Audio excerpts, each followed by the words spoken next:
ආණ්ඩුව විදියට තාමත් අසමත් වෙලා තියෙන ජීවිතයත් මරණයත් එක්ක පොරබදින මරණ සහතිකයේ අතේ තියාගෙන ඉන්න මේ වකුගඩු රෝගීන්ට තව වරක් ජීවත් වෙන්න තියෙන අයිතිය තහවුරු කරන්නට ආණ්ඩුව පැත්තෙන් මැදිහත් වෙන තියෙන කාර්ය මග හැරලා තියෙනවා කියන එක තමයි අපිට දැක් ගන්න තියෙන නිසා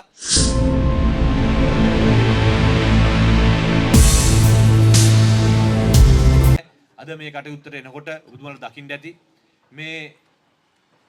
අපේ දිස්ත්‍රික්කයේ විශාල වශයෙන් බලපාන කාර්යයක් වෙච්ච මේ වකුගඩු රෝගයට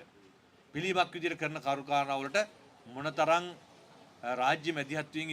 වශයෙන් ඉෂ්ට විය යුතු කාරණාද ඉෂ්ට නොවී තියෙනවද කියලා. මේක ඒ රුධිර පෙරලන කටයුතු කරන්නට එක පැත්තකින් මැෂින් ටික නැහැ. අනිත් පැත්තෙන් ඒකට අවශ්‍ය කාර්ය මණ්ඩලය නැහැ. අනිත් පැත්තෙන් අද තියෙන බරපතල ප්‍රශ්නයකට යොමු වෙලා ඉන්න පිරිසටත් ඒකට අවශ්‍ය කැනුල එක කට්ට මිලදී ගැනීමේ හැකියාව නැහැ. වෙළඳ පොලෙත් නැහැ. ඊට අමතරව ඒක අපි පාර්ලිමේන්තුවේ ප්‍රශ්න කරපුවාම එතුමා කියන දැන් කිසි ගැටලුවක් නැහැ. සම්පූර්ණ රටේ හිගයක් තිබුණාට ප්‍රාදේශීය මිලදී ගැනීම කරන්නට රෝහල වලට අපි අවසර ලබා දීලා තියෙනවා කියලා කිව්වා. ඉතින් අපි රෝහල වලට ඇවිල්ලා පරීක්ෂා කරලා බලපුවාම කතිකා කරලා බලපුවාම ප්‍රාදේශීය මිලදී ගැනීම කරන්නටවත් ප්‍රමාණයක් මේ ප්‍රදේශයේ පාමිසි වල නැහැ. ඒ නිසා හිතු ගණන් වලට මේ දේවල් විකුණන තැනට පත් වෙලා තියෙන ආණ්ඩුව විදියට තාමත් අසමත් වෙලා තියෙන ජීවිතයත් මරණයත් එක්ක පොරබදින මරණ සහතිකයේ අතේ තියාගෙන ඉන්න මේ වකුගඩු රෝගීන්ට තව වරක් ජීවත් වෙන්න තියෙන අයිතිය තහවුරු කරන්නට ආණ්ඩුව පැත්තෙන් මැදිහත් වෙන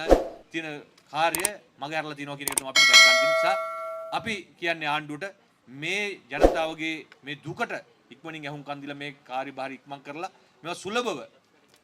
වෛද්‍ය ස්ථාන වල ලබා දීමට කටයුතු කරන්න කියන කාරණේ මතක් කරගෙන අපි අනේක වාරයක් ස්තුතිවන්ත වෙනවා අපේ ගෞරව නායකතුමන්ට මෙවැනි සත්කාරයක් පිරීම පිණිස අපේ ප්‍රාදේශ සභාවට පැමිණලා අපේ ජනතාවට මේ ලබා දීපු අනුග්‍රහය වෙනුවෙන් අපේ ප්‍රාදේශ සභාව සියලු මන්ත්‍රීතුමාලා සභාපතිතුමා ප්‍රමුඛ මන්ත්‍රීතුමාලා තුමියන්ලා වෙනුවෙන් සහ මේ ප්‍රදේශයේ ජනතාව වෙනුවෙන් මම ඔබතුමාට ස්තුති පුද කරමින් මගේ වචන සුවල්ප අවසන් කරන බොහොමත්ම ස්තුතියි